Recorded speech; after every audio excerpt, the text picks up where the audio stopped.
The United Nations have just done the unthinkable. They have given the ANC government of Ramaphosa an ultimatum: 6 months to redress and compensate the Boeramag for violating their human rights, or else face the consequences. Given the ANC's atrocious human rights track record under Cyril Ramaphosa, as well as its inability and unwillingness to comply with international law and operate in accordance with the rules and the regulations of international governing bodies such as the United Nations, one has to seriously consider the likely scenario in which our government simply fails to comply with the UN ultimatum. And then the question becomes, what happens to them? In January 2018, 3 former members of the infamous Boeramag, a right-wing militant group who attempted a coup d'etat in South Africa back in 2002, launched an application with the United Nations regarding what they claimed to be serious violations of their human rights. These men had been tried for over a decade before finally being sentenced in 2013.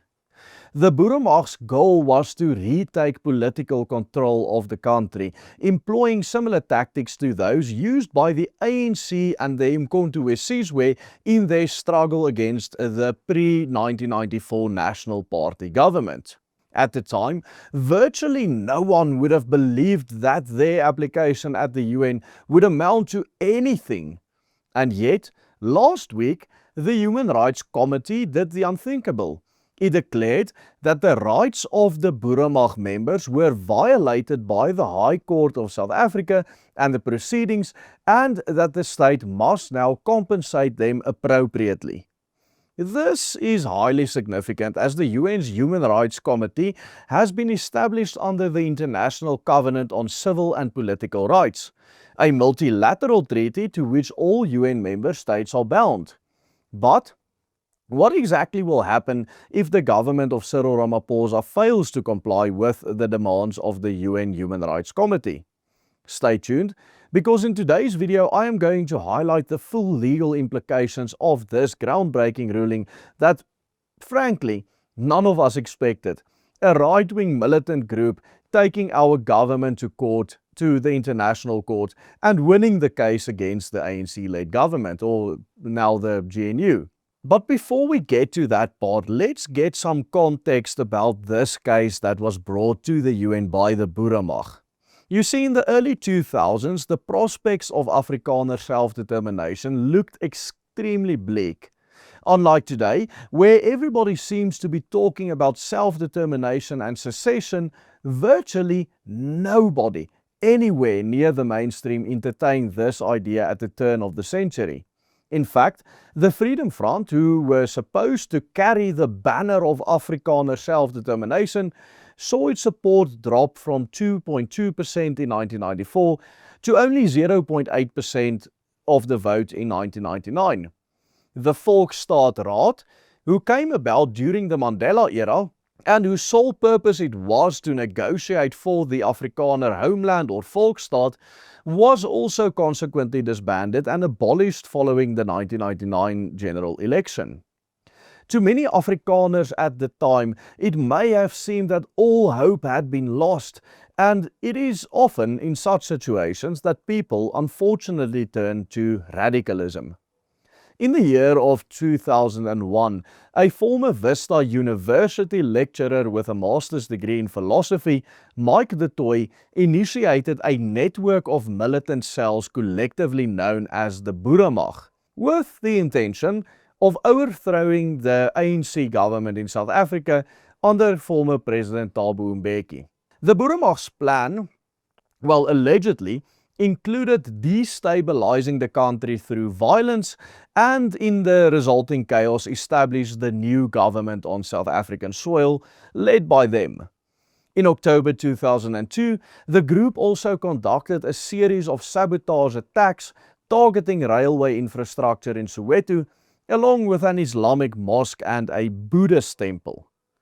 Later that same year, 26 men alleged to be members of the Boeramag were arrested, and what ensued was one of the longest and most drawn out and most complicated trials in South African legal history. 20 members of the organization were ultimately convicted and sentenced in 2013, a full decade after the trial had started. The charges included high treason, terrorism, sabotage, as well as the illegal possession of explosives, and sentences were given ranging from 5 to 35 years imprisonment. That sentencing happened nearly 13 years ago, and until just a few days ago, everybody thought that this saga was simply something of the past, doomed to just be reduced to another dark episode of South Africa's suffering under the ANC.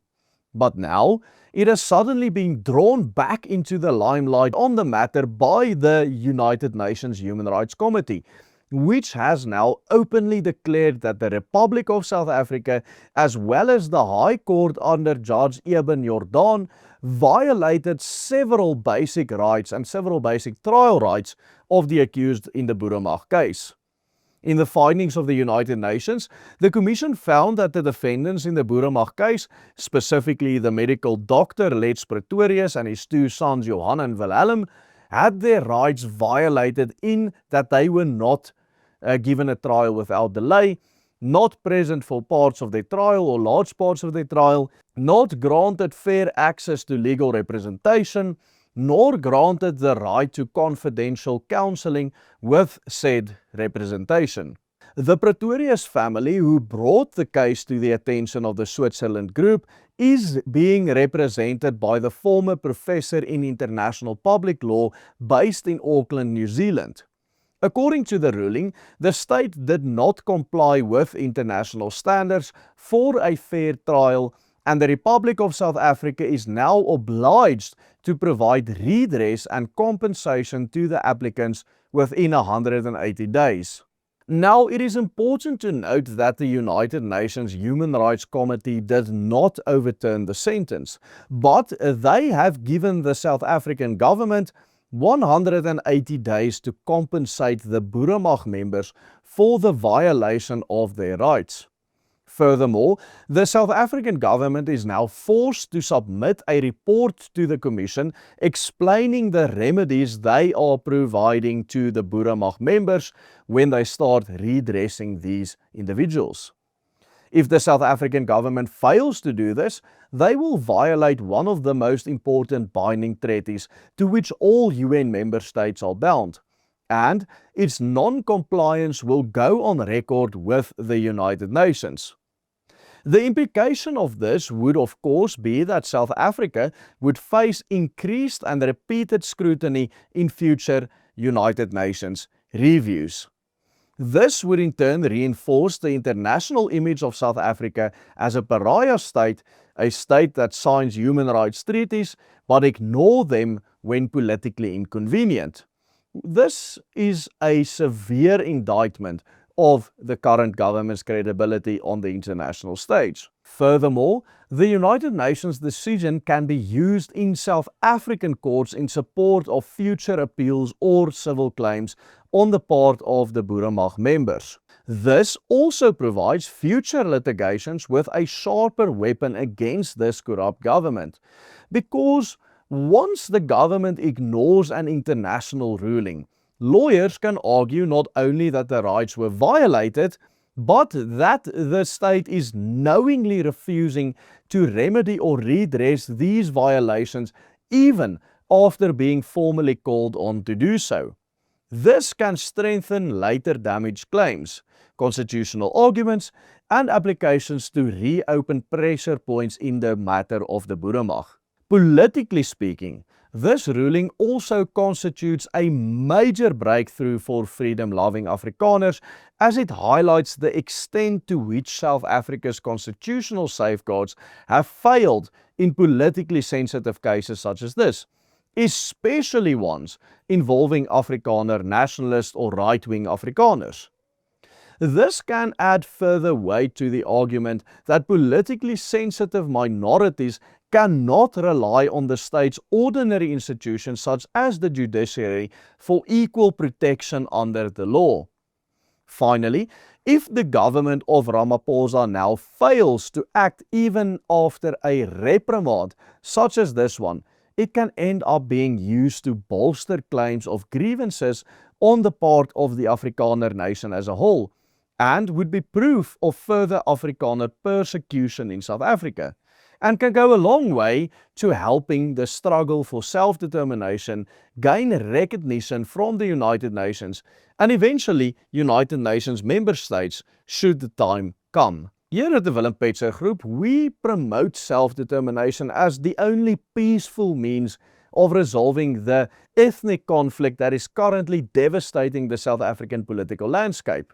In a recent video, for example, we explained the Afrikaner Accord, which explains how the ANC under Nelson Mandela agreed in 1996 that the Afrikaners' pursuit for an independent homeland or volksstaat was legitimate and should be supported by government. Check out this full report on the contract of the Afrikaner Accord by clicking on this link appearing on your screen right now. And please do consider supporting our work and investing in us by becoming a paying member of the Willem Petzer Group. Only with your help are we able to pay our researchers to produce videos or content of this standard every single day. Simply follow the easy steps on the matter. Goodbye and God bless.